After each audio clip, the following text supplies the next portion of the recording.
শয়তান হচ্ছে অহংকারী।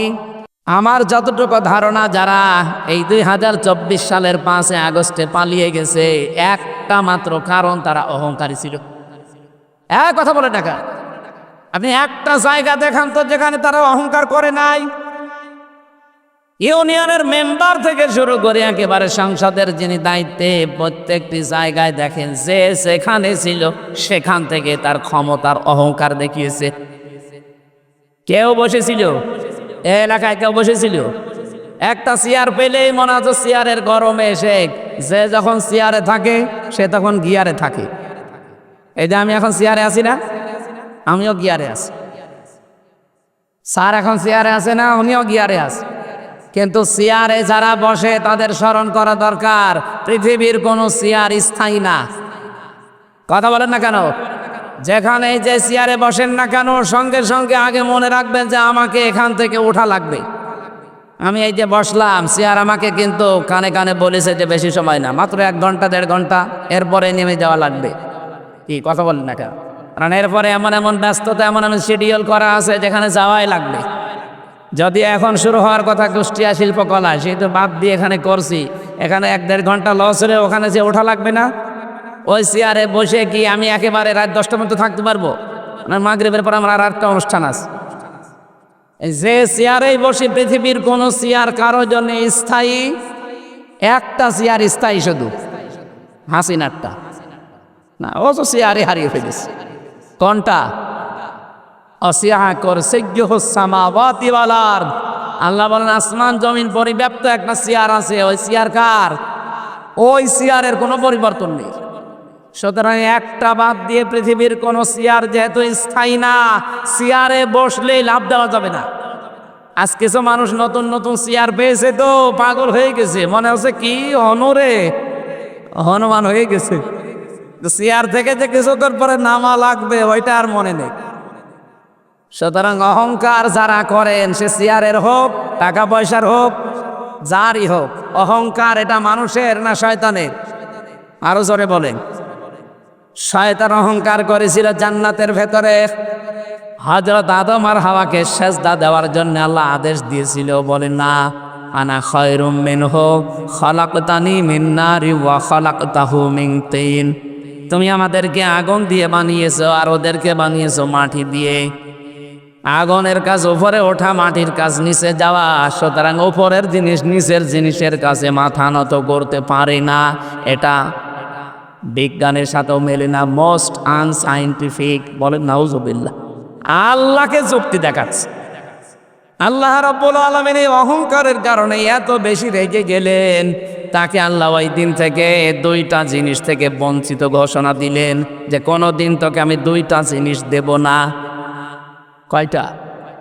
বলেন বলেন। অলা ফাহাবিত মিনহা ফামা ইয়াকুনু লাকা আন তাতাকাব্বারা ফিহা ফাখরুজ ইন্নাকা মিনাস সাগিরিন। সূরা আরাফের ভেতরে আছে, আল্লাহ পাক বলেন শয়তানকে ওই দিন আমি 2টা জিনিস থেকে বঞ্চিত করে দিয়েছি। 1 নম্বরে বললাম কোনোদিন তোকে আমি জান্নাতে দেব না। 2 নম্বরে কোনোদিন তোকে আমি আল্লাহ ক্ষমা করব না। এই জন্য পৃথিবীতে যারা অহংকারী তাদেরকে আল্লাহ 2টা জিনিস কোনোদিন দেবেন না। 1 নম্বরে তাদের মাফ নেই, 2 নম্বরে তারা জান্নাত যাবে না। কথার অর্থ বোঝেন আপনি? আমাদের ভেতরেও যদি কারো এই রোগ এসে যায়, তৈরি হয় যে আপনি অহংকার আছে ভেতরে, সে লেখাপড়ার অহংকার হোক, টাকা পয়সার হোক, চেহারার হোক, বংশের হোক, প্রভাব প্রতিপত্তির হোক, ক্ষমতার হোক, যে কোনো অহংকার যদি কারো ভেতরে বাসা বাঁধে, কয়টা জিনিস সে বঞ্চিত হবে? আরো জোরে আর একবার বলেন, আর একবার। 1 নম্বরে কোনো দিন আল্লাহ তাকে ক্ষমা, বলেন বলেন। 2 নম্বরে সে কোনো দিন জান্নাতে যাবে। এই জন্য অহংকারী যারা, তাদের একুলও শেষ, আখেরাতও শেষ। এখন যেহেতু তাওবার দরজা বন্ধ হয়ে যায়নি, অহংকারী যারা আছেন, সে যে কোনো জিনিসের অহংকারী হোক, আমি আবার বলছি, রূপের হোক, লেখাপড়ার হোক, সম্পদের হোক, ক্ষমতার হোক, চেয়ারের হোক, অহংকার যাদের ভেতরে বাসা বেঁধেছে আপনি এই মুহূর্তে নিজেকে পাল্টান। এখনই তাওবা করে জীবনের মতো ফিরে আসেন, তারপরও আল্লাহর মাফ আপনি পাবেন, জান্নাত পাওয়ার আশা করা যায়। আর যদি নিজের সিদ্ধান্তে অটল থাকেন, অহংকারী হয়ে তাকাব্বুরি নিয়ে থাকেন, কোনোদিন আপনি ক্ষমা পাবেন না, পাচ্ছেনও না, আপনি জান্নাতও পাবেন না। আপনি যত বড় হুজুর দিয়ে দোয়া করান না কেন, দোয়া সব মাঠে মারা যাবে। অহংকার আজ যারা পৃথিবীতে করছে আপনি তাকান, একটাকেও আল্লাহ ছাড়েন নাই। আপনি মনে করছেন ইসরাইল অহংকার করে একেবারে ঘাড় মোটা করেছিল, আজকে দেখেছেন সকালবেলার দৃশ্য। সারা বিশ্বের মুসলমানেরা কিন্তু অনেকে এখন এক হয়ে যাচ্ছে। ইরান যেভাবে, লেবানন যেভাবে, পাকিস্তান, বিভিন্ন দেশগুলো যেভাবে বলছে না এই অত্যাচার চলতে দেওয়া যায় না, এমনকি বাংলাদেশের ডক্টর মোহাম্মদ ইউনূস পর্যন্ত উনি ঘোষণা দিয়েছে যে ইসরায়েলের এই অন্যায় বন্ধ করা লাগবে। এতদিন কিন্তু আমরা কথা বলি নাই, সৌদি আরবও কথা বলতো না, এখন বলছে। কারণ পৃথিবীর মানচিত্র তারা পাল্টিয়ে ফেলেছে। আমরা এতদিন তালিকা দেখেছিলাম পৃথিবীর নিকৃষ্ট জাতি, 1 নম্বরে ছিল মুশরিকরা, কারণ ওদের দ্বারা মানবতার সবচেয়ে বেশি ক্ষতি হতো। এখন আপনি তালিকা দেখবেন, ইন্টারনেটে সার্চ দেন, তামাম পৃথিবীর সবচাইতে নিকৃষ্ট মানুষের তালিকা হচ্ছে তারা ইহুদি। কি বলেন বলেন? তাদের দ্বারা মানবতার যে ক্ষতি হয়ে গেল ফিলিস্তিনে, গাজায়, এটা উঠে আসার মতো আর না। আজ লেবাননে কি, ইসরায়েলে আগুন জ্বলতেছে এখন, ওদের ভেতরে এখন গ্রুপিং হয়ে গেছে। না, কারো ভেতরে যদি একটু মনুষ্যত্ব থাকে, ফিলিস্তিনি গাজার এই দৃশ্য দেখে সে চুপ থাকার কথা না। আমাদের এ কথা হয়তো পর্যন্ত যাবেও না, কিন্তু এ কথা আমার আল্লাহর আরো সে চলে যাবে। আমরা মাজলুমের পক্ষে আছি, জালেমের বিরুদ্ধে আছি, এক কথা বলে না কেন? আমরা ওদের সাপোর্টার না, আমরা সব সময় এই জালেমদের বিরুদ্ধে আছি। এই জন্য অহংকার করলে যেহেতু আল্লাহ নিজে ধরবেন, আমরা অহংকার থেকে নিজেকে মুক্ত করব, বাঁচাবো। বলেন আমিন। দাওয়াতি কাজ করি আমি, সারা দেশ, সারা পৃথিবীর বিভিন্ন দেশে যাই। দাওয়াত শোনার পরেও দেখি অনেক মানুষ আছে অহংকার করে মুখ ফিরিয়ে চলে যায়। আরে ভাই, আমি কি আমার বাবার দাওয়াত দেই, আমার দাদার দাওয়াত দেই? আমি তো দাওয়াত নিয়ে এসেছি আল্লাহর কোরআনের কথা। বলেন ঠিক কিনা? কয়েকদিন আগে সিঙ্গাপুরে ছিলাম, যে মানুষগুলো বাধা দিলেন আপনারা, আমি কি আমার বাবার কথা বলতে গিয়েছিলাম? বলেন। আমি তো কোরআনের আয়াত, পারা, পৃষ্ঠা, লাইন, রুকু, সূরার নাম, তাফসীর একেবারে দলিল আকারে বলে দিয়ে যে বাড়িতে যে মিলিয়ে নিন। আমি শুধু অ্যাডভাইস করছি। দায়িত্ব তো আল্লাহর, যেহেতু আল্লাহ এখানে নেই, উনি আসেন না, ওই দায়িত্বটা আলেম হিসাবে আমি প্রচার করছি। আর আপনি আমার উপরে রাগ করেন, রাগ কি আমার উপর না আল্লাহর উপরে? আল্লাহ আমাদের হেফাজত করুন, বলেন আমিন। কোরআনে যারাই বাধা দিয়েছে, ডাইরেক্ট ইনডাইরেক্ট, আল্লাহ একটাকেও ছাড়েন নাই, ছাড়বেনও না। কারণ আমার কথা যেমন আলামিন এই জন্যই দিয়েছেন, যালিকাল কিতাবু লা রাইবা ফি। কিতাবের আগে আলিফ লাম আছে।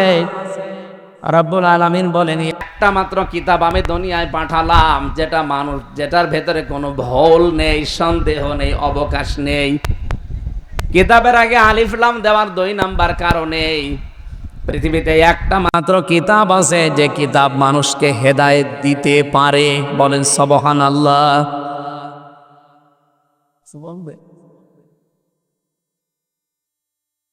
রমজানুল মুবারকে যেহেতু কোরআন আল্লাহ নাসিল করেছেন নির্ভুল, নির্ভেজাল, অথেন্টিক, ভুল তো দূরের কথা, সন্দেহের অবকাশও আপনি পাবেন না।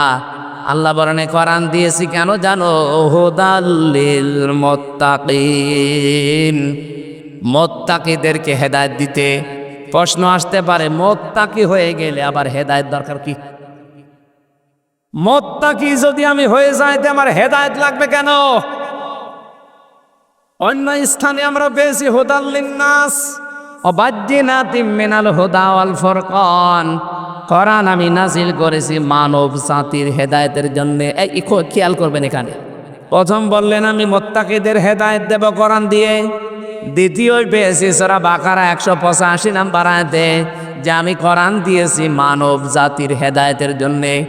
3 নম্বরে সূরা নাহালের 89 নম্বর আয়াতের শেষের দিকে পাবেন, হুদাল্লিল মুসলিমিন। এ কোরআন আমি দিয়েছি মুসলমানদের হেদায়েত দেওয়ার জন্য। আল্লাহর কথা কয় রকম পেলাম?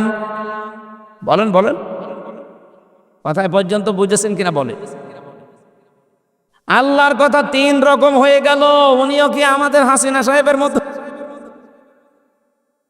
সকালে এক কথা বলে বিকালে বলে না আমি এটা বলি নাই? আল্লাহ পাক বলেন আমি যেইটা একবার বলি ওইটাই ফাইনাল, কোনোদিন আমার কথা নড়ন চড়ন নেই, রদ বদল নেই। তাহলে এখানে 3 রকম কথা বললেন কেন? তাফসিরে মুফাসসিরিন ইকরাম ফি জিলালিল কোরআনের বাইজাবিতে লিখেছে 3টাই ঠিক আছে। 1 নম্বরে পৃথিবীতে মানব জাতির জন্য আল্লাহ পাক হেদায়েতের জন্য কোরআন দিয়েছেন। তামাম দুনিয়ার সব মানুষ কোরআনের উপকার পাবে, কোরআন থেকে কল্যাণ লাভ করবে, সম্পূর্ণ না, কিছু না কিছু। এজন্য দেখবেন পৃথিবীর বহু মানুষ আছে কোরআন মানে না, বিশ্বাস করে না, কিন্তু কোরআনে কারিমের কিছু নিয়ম তারা মেনে তারা আবার শান্তিতে আছে। আজ পৃথিবীর অন্যান্য ধর্মের দিকে তাকান, তারা কি কোরআন বিশ্বাস করে? বলেন না কেন? কোরআন মানে, কোরআন যে আল্লাহর পাঠানো কিতাব এটাও তারা বিশ্বাস করতে চায় না। কিন্তু কোরআন থেকে কিছু নিয়ম তারা উপকারের জন্যে পারিবারিক জীবনে আর রাজনৈতিক জীবনে তারা নিয়েছে। এটা রেকর্ড হচ্ছে, এই কারণে বলছি। শুধু এই কয়জন মানুষ আমার সামনে না, এখন বাংলার 18 কোটি মানুষই আমার সামনে। এটা কালকেই সারা বাংলাদেশে ছড়াবে। আপনি দেখেন পৃথিবীর ময়দানে যারা অমুসলিম, এই যে আপনাদের পাশের গ্রামে হিন্দু, এই হিন্দু ভাইরা কোরআন বিশ্বাস করে না, কোরআন মানেও না, কিন্তু কোরআন থেকে যে একটা নিয়ম আছে বিবাহ, বিবাহের কথা কোরআনে নেই? আমিন আয়াতিহি আন খালাকালাকুম মিন আনফুসিকুম আজওয়াজাল লিতাসকুনু ইলাইহা ওয়া জাআলা বাইনাকুম মাওয়াদ্দাতাও ওয়া রাহমা ইন্না ফি যালিকা লাআয়াতাল লিকাউমিন ইয়াতাফাক্কারুন। আল্লাহ বলেন আমার বহু নিদর্শন দুনিয়া আছে, এর ভেতরে অন্যতম নিদর্শন এই যে আমি তোমাদের থেকে তোমাদের জোড়া তৈরি করেছি, স্বামীর থেকে স্ত্রী বানিয়েছি। কেন বানালাম? কারণ তার কাছে তুমি শান্তি স্বস্তি এগুলো ফিরে পাবে। তাহলে বিবাহের এই ক্ষেত্রটা ওরা কোরআন থেকে নিয়েছে এই কারণে, কারণ দেখছে পরিবার সমাজ এবং রাষ্ট্রের স্থিতিশীলতা ঠিক রাখার জন্য বিবাহের বাইরে দুনিয়াতে আর কোনো নিয়ম নেই। এই জন্য সব ধর্মে বিবাহ কম বেশি আছে না নেই? ওরা কি বিবাহ করে কোরআনের নিয়ম মতো? বলেন বলেন, কারণ মেনে চলছে তাদের নিজেদের উপকার পাওয়ার জন্য। কোরআনের এই বিধানটা মানার কারণে, এমনকি কোরআনের এই বিধান নবীজি নিজে দেখিয়েছেন, আর নিকাহু মিন সুন্নতি ফামান রাগিবা আন সুন্নতি ফালাইসা মিন্নি। বিবাহ করা আমার সুন্নাত, যে ব্যক্তি আমার এই সুন্নাত থেকে মুখ ফিরিয়ে নেয় সে যেন আমি নবীর উম্মত থেকে খারিজ হয়ে যায়। বলে এখান থেকে একটা বিষয় আমরা পরিষ্কার, যে বিবাহ করা একটা ইবাদত, বিবাহ করা একটা ইসলামের নিয়ম, কোরআনের নিয়ম, হাদিসের নিয়ম। কথা বলেন ঠিক কিনা? অন্যান্য ধর্মের মানুষেরা কোরআন বিশ্বাস করে না, কিন্তু এই নিয়মটা বিশ্বাস করে, মানে, কারণ তাদের অস্তিত্বকে তাদের জাতিকে ঠিক রাখার জন্য এটা দরকার। পারিবারিক জীবনে এই জন্যে প্রত্যেকটি ধর্মে এটা আছে। 2 নম্বরে রাজনীতি। আপনি দেখবেন বিশ্বের অন্যান্য দেশে রাজনৈতিক যে নিয়ম নীতি, আমেরিকার দিকে তাকান, 200 প্রায় কত 44 বছর চলছে, 241 বছর, 241 বছর একাধারে চলছে আমেরিকা। গণতন্ত্রের নাম বলে তারা, সমান অধিকারের নাম বলে তারা, কিন্তু আজ পর্যন্ত কোনো দিন আপনি শুনেছেন যে আমেরিকার প্রেসিডেন্ট কোনো মহিলা? কথা বলেন না কেন? কেন নেই? নবীজির হাদিস হচ্ছে, কোরআনের আয়াত হচ্ছে, আর রিজালু কাওয়ামুনা আলান নিসা, পুরুষকে বানিয়েছি আমি নেতা, পুরুষ। বলেন বলেন, আর মেয়েদের বানালাম তাদের আজ্ঞাবহ। আর হাদিস হচ্ছে লা ইয়াফলিহা কওমুন ওয়াল্লাহু আমরহুম ইমরাআতান, পৃথিবীতে ওই জাতি কখনো সফল হতে পারে না যে জাতির নেতৃত্ব দিচ্ছে কোনো মহিলা। ওরা নবীর কথা বিশ্বাস করে না, কোরআন বিশ্বাস করে না, কিন্তু কোরআনের এই নবীর এই নিয়মটা ওরা মানে। এজন্য আজ পর্যন্ত দিচ্ছে 41 বছর পার হয়ে চলে যাচ্ছে, কোনোদিন ওরা আমেরিকায় মেয়ে লোককে প্রধানমন্ত্রী বানায়নি। এক কথা বলেন না কেন? ওরা সাথে মাতাল হলো তাহলে ঠিক আছে, কারণ জানে সফল হতে হইলে মেয়েদেরকে সামনে দেওয়া যাবে না। কিন্তু আমরা জাতেও মাতাল, তালেও মাতাল। কি কথা বলে না কেন? এই ৫৪ বছরে দেশটা স্বাধীন করেছে, কি দেশ চালিয়েছে পুরুষ মানুষ বেশি না মহিলা? নবীর এই হাদিস যদি আপনি না মানেন সফল হতে পারবেন? ওরা মেনে নিয়েছে। দেখেন, ট্রাম্পের মতো একটা মানুষকে প্রধানমন্ত্রী বানিয়েছে, কমলা হ্যারিসের মতো এত বড় শিক্ষিতা মেয়েকে তারা দায়িত্ব দেয়নি, কারণ জানে মুহাম্মদ রাসূলুল্লাহর কথা ওরা বিশ্বাস করে না, মানেও না। কিন্তু বাস্তবে দেখেছেন চুরি চুরি করে মানতেছে, কারণ জানে যে মেয়েরা আসলে উলট পালট হয়ে যাবে, এ দেশের অস্তিত্ব আর থাকবে না। কারণ মেয়ে লোকের বুদ্ধি যতই হোক পুরুষের অর্ধেক। কি কথা বলে না কেন? এটাকে আমার বানানো, বিজ্ঞান এখন আবিষ্কার করে দেখাচ্ছে মেয়ে লোককে আল্লাহ পুরুষের অর্ধেক বুদ্ধি দিয়েছে। এই জন্যে আমরা আরো পেছিয়ে যাই। আমরা উপরে যেতে পারতাম যদি ৫৪ বছরে পুরুষ মানুষ আমাদের দায়িত্বে থাকতো এবং ওটা যদি আল্লাহওয়ালা হতো। কথা বলেন ঠিক কিনা? হযরত ওমর আল্লাহওয়ালা ছিলেন না? এক কথা বলেন না কেন? এই যে রোজার যে ২৭টা শিক্ষা পাওয়া যায়, তার ভেতরে অন্যতম শিক্ষা হচ্ছে রোজা জবাবদিহিতা তৈরি করে দেয়। বাংলাদেশে ১৬২৮ জন মানুষ দায়িত্বে ছিল। এই ১৬২৮ জন মানুষ যদি হযরত ওমরের মতো দায়িত্ববান হতো, জবাবদিহিতা এইটা তৈরি করতে পারতো রমজানের রোজার দ্বারা, এ দেশটা জান্নাত হয়ে যেত। খলিফাতুল মুসলিমিন হযরত ওমর দেশের প্রধান, উনি একটা হিসাব করছিলেন, বাতি জ্বালিয়ে লম্প জ্বালিয়ে। দেশের প্রধান বিচারপতি হযরত আলী আসলেন, ডাক দিয়ে বললেন, আলী তুমি আমার কাছে আসলে, প্রধান বিচারপতি তুমি দেশের, বলো তো তোমার ব্যক্তিগত কোনো কারণে না রাষ্ট্রীয় কোনো কারণে? হযরত আলী বললেন, না আমি রাষ্ট্রের কোনো বিষয় নিয়ে আসি নাই, এসেছি আমার নিজের ব্যক্তিগত পারিবারিক জীবনের একটা সমস্যা আপনাকে জানাতে। উনি সঙ্গে সঙ্গে বাতিটা লিভিয়ে দিলেন। হযরত ওমরের বাতি লেভানো দেখে হযরত আলীর মন খারাপ হয়ে গেল, যে কি আমি দেশের প্রধান বিচারপতি, আমাকে দেখে আরো বাতি জ্বালাবে কি, আরো লিভিয়ে দিল। হযরত ওমর বললেন, আলী রাগ করবেন না, আমি কিন্তু আপনাকে জিজ্ঞাসা করেছি প্রথমে যে আপনি এসেছেন কেন। আপনি যদি বলতেন যে আমি রাষ্ট্রের কাছে এসেছি, তাহলে আমি বাতি জ্বালিয়ে রাখতাম, কারণ আমি তো এখন হিসাব করছি, এই হিসাবটা রাষ্ট্রের জনগণের তেল পুড়িয়ে আমি রাষ্ট্রের হিসাবে ব্যস্ত আছি। আপনি এসে পারিবারিক জীবনের গল্প করবেন আর রাষ্ট্রের তেল পড়তে থাকবে, আমি কিয়ামতে জবাব দেব কি? হযরতে আলী বলেন, কথাটা শোনার পরে আগে যে রাগ হয়েছিল, এখন যেন শ্রদ্ধা ভক্তি আমার আরো ১০০ গুণ বেড়ে গেল। যে মানুষ এত সেন্সিটিভ থাকতে পারে, এত সেন্সিয়ার থাকতে পারে নিজের দায়িত্ব সম্পর্কে, যে একজন প্রধান বিচারপতি এসেছে দেশের, তার সাথেও গল্প করতে রাজি না রাষ্ট্রের সম্পদ নষ্ট করি।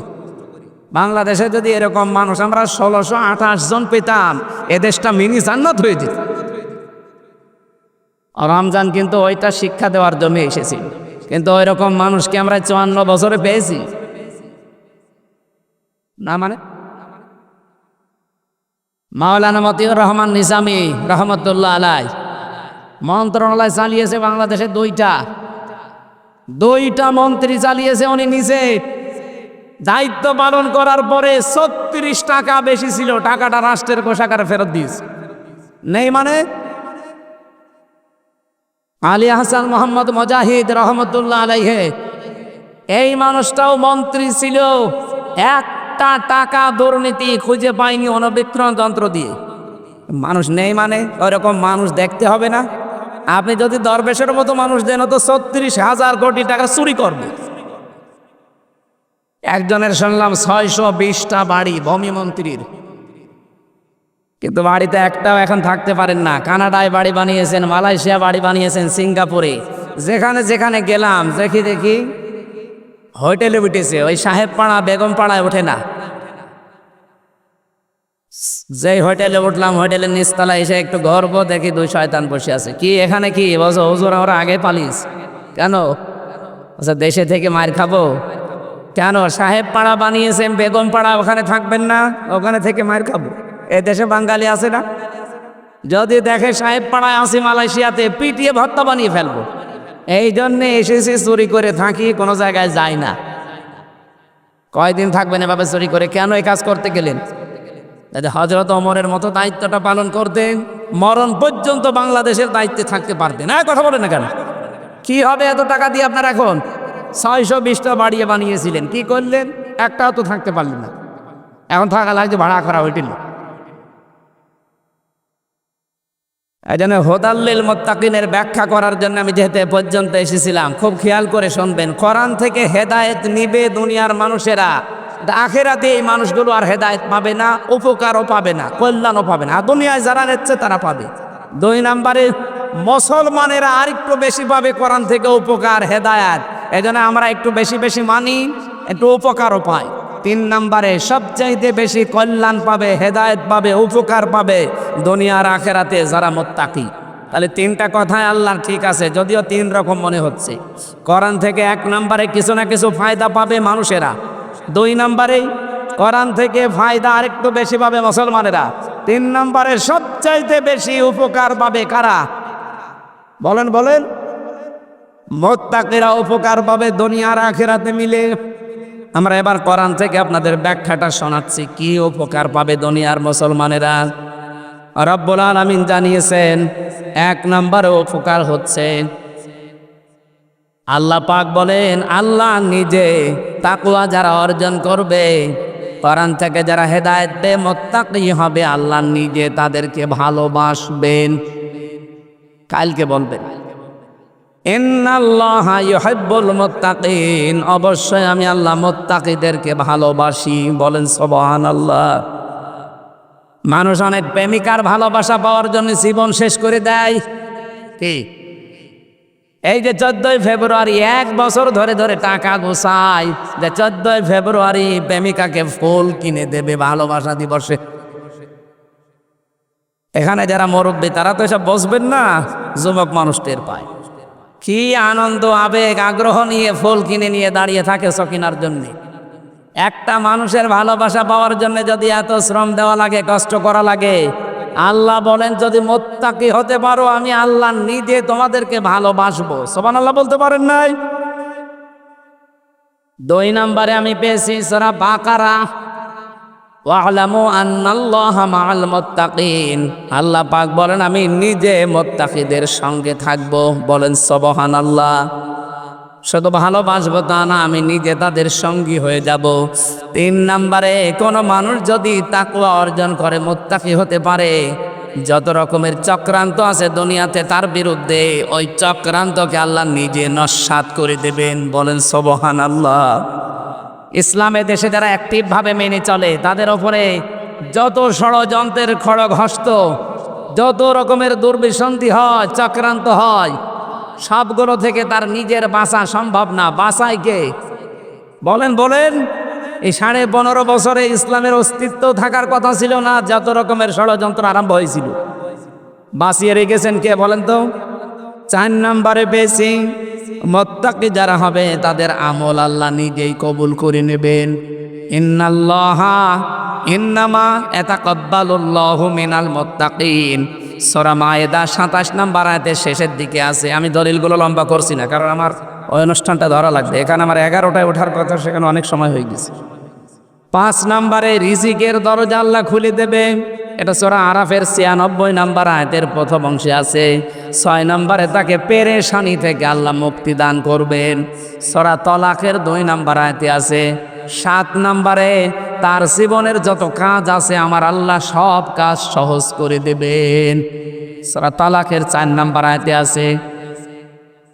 8 নম্বরে আল্লাহ পাক বলেন কোন মানুষ যদি তাকওয়া অর্জন করতে পারে, ওর পেছনের যত গুনাহ ছিল সব আল্লাহ মাফ করে দেবে। সূরা আনফালের 29 নম্বর আয়াতের মাঝের অংশে আছে। 9 নম্বরে জান্নাতুন নাঈম, আমার আল্লাহ তাকে দান করবেন। সূরা কলমে ইন্না লিল মুত্তাকিনা ইনদা রাব্বিহিম জান্নাতিন নাঈম 34 নম্বর আয়াত। এরকম 9টা আছে কোরআনে, আর হাদিসে আছে 27টা। আর এই তাকওয়া যদি কেউ অর্জন করতে চায় তাকে দুনিয়ায় 4টা কাজ মাস্ট বি করা লাগবে। কয়টা? বলেন বলেন। এক নম্বরে আল খাউফ মিনাল জালিল, আল্লাহকে যেভাবে না দেখে বিশ্বাস করেন, না দেখে ওইভাবে ভয় করা লাগবে। দুই নম্বরে আল আমাল বিত তানসিল, কোরআনের আমল দুনিয়ায় করা লাগবে। কিসের আমল? কোন বাবা কি করেছে, কোন দাদা কি করেছে ওই আমল না, কিসের আমল? কোরআনের। তিন নম্বরে আল কিনায়াতু বিল কলিল, অল্পে তুষ্ট থাকার মন বানানো লাগবে। এইটা আমাদের নেই। যত আসে আরো বেশি চাই, যত আসে আরো বেশি চাই না। যতটুকু আল্লাহ আপনাকে দিয়েছে মনে করবেন এর চাইতে বেশি হলো আপনার ক্ষতি, এর চাইতে কম হলো আপনার ক্ষতি। সুতরাং অল্পে তুষ্ট থাকার এই মন তৈরি করা, এটা তাকওয়া মুত্তাকি মানুষদের 3 নম্বরে গুণ। 4 নম্বরে হল ইস্তেদালু লিয়াউমির রহি, আখিরাতের পুঁজি তৈরির জন্য সচেষ্ট হওয়া। এই যে 4টা এই কাজগুলো দুনিয়ায় যারা করবে, এই মানুষগুলোকে আমার আল্লাহ তাকওয়া দান করবে। তাকওয়া হলে লোকটা হবে মুত্তাকি। মুত্তাকির জন্য এই 9টা পুরস্কার দুনিয়ায়, আর আখিরাতে কয়টা? 27টা। বলেন কয়টা? যেহেতু আমরা সময় আর পাচ্ছি না, মাত্র 10 মিনিট আছে, আমার ওই অনুষ্ঠানটা ধরা লাগবে। আমি আজকের মতো শেষ করে দিচ্ছি। আগামী থেকে সময়টা মেনটেন করবেন। আজকে শুধু স্যারের কারণে আমি আর কিছু বলতে পারলাম না। আমি চলে যেতাম 11টায় এসে চলে যেতাম, আপনারা খালি বললেন স্যার আসছে আসছে আসছে, 4টা ঘন্টা আমার কেটে গেল। আগামী থেকে আবার আসবো এই জেলা, এই যে পাশে খোকসা, ওই আবদুল্লাহ হুজুরের ওই জায়গার নাম কি, শিমলিয়া, আমলাবাড়ি। আবার শিমলিয়া একটা মাহফিল নিয়েছি, শিমলিয়া, ওখানে আসবো ইনশাল্লাহ রাতের বেলা। রাত আমার যেখানেই মাহফিল পাবেন, রাত 8:30 থেকে 9টায় উঠবো, 10:30 11টায় মাহফিল শেষ করে দেবো। আমরা সাবজেক্ট আকারে কথা বলবো, বিভিন্ন জায়গায় দেখা হবে ইনশাল্লাহ। আল্লাহুম্মা আমিন। লা ইলাহা ইল্লা আনতা সুবহানাক ইন্নী কুনতু মিনাজ জালিমিন। আল্লাহুম্মা গফিরলি ওয়ারহামনি ওয়াহদিনি ওয়াফিনি ওয়ারযুকনি ইয়া রাব্বাল আলামিন। আল্লাহ তাআলা কোরআনে কারিমের অনুষ্ঠানে দিনের বেলায় রোজা রাখা অবস্থায় কোরআনের কিছু কথা আমরা শুনেছি। যতটুকুই শুনেছি বুঝে আমল করার তৌফিক দাও। মাহফিলের সম্মানিত সভাপতি খান সাহেবকে কবুল করো। প্রধান অতিথি আল্লাহ পাশের জেলা রাজবাড়ির সন্তান জোয়েল সাহেবকে মেহেরবানি করে মঞ্জুর করো। তার মা বাবাকে মাফ করে দাও। তার স্ত্রী পুত্র সন্তানাদি যেগুলো আছে কবুল করো। যত অতিথির নাম এখানে এসেছে প্রত্যেককে কোরআনের ইজ্জতে মঞ্জুর করে নাও। এই যে নবীর ঘর, মাদ্রাসা, যত প্রয়োজন আছে আল্লাহ তুমি সব হাওয়াজ পূরণ করে দাও। তোমার বান্দা হাফেজ মাওলানা ইঞ্জিনিয়ার মানুষ সাইদুল ইসলাম যে উদ্যোগ নিয়েছে, এলাকার মানুষের দিল মনে দিকে ঝুঁকিয়ে দাও। কোরআনে কারিমের আলো, হাদিসের আলো না থাকলে এলাকা অন্ধকারে ছেয়ে যাবে। আল্লাহ তুমি এলাকার মানুষকে এই বুঝ দাও। এখানে যারা লেখাপড়া করে এদের মেধা স্মৃতি খুলে দাও। সম্মানিত মা বোনেরা দেখলাম বিভিন্ন জায়গায় বসে আছে, আলাদাভাবে তাদের জন্য কিছু বলতে পারলাম না। তাদেরকে তুমি খাদিজার মতো, আয়েশার মতো বানিয়ে দাও। সিয়াম সাধারণ মাধ্যমে তাকওয়া অর্জনের যে পদ্ধতিগুলো শুনলাম, এই 4টা কাজ দুনিয়াতে আমাদের বেশি বেশি করার সুযোগ করে দাও। সামনে এখনো কয়েকদিন আছে, মেহেরবানি করে সবে কদরটা আমাদের জীবনে তুমি নসিব করে দাও। এই দেশটা নিয়ে যত চক্রান্ত ষড়যন্ত্র হচ্ছে আল্লাহ সব জাল তুমি ছিন্ন ভিন্ন করে দাও। ফিলিস্তিনের মুসলমানদের জন্য আল্লাহ তুমি হামে ও নাসের হয়ে যাও। ইসরায়েলকে পৃথিবীর মানচিত্র থেকে তুমি গায়েব করে দাও। আল্লাহ তাআলা আগামীর বাংলাদেশটা তুমি কোরআন দিয়ে চাল পরিচালনা করার ব্যবস্থা করে দাও। বারাকাল্লাহু লানা ওয়া লাকুম ফিল কোরআনিল আযীম। কখন কার কাছে আজরাইল এসে যায় জানি না, ফেরেশতা আসলেই যেন পড়তে পারি লা ইলাহা ইল্লাল্লাহু মুহাম্মাদুর রাসূলুল্লাহ। আসসালামু আলাইকুম। যা আগে একটু তাড়াতাড়ি বিদায় দিন ভাই সবাই। Panita apa? Bapu dari zoide. Mana moherate? Odo apa? ঠিক আছে আল্লাহ ভাই। Tuh apa cewek?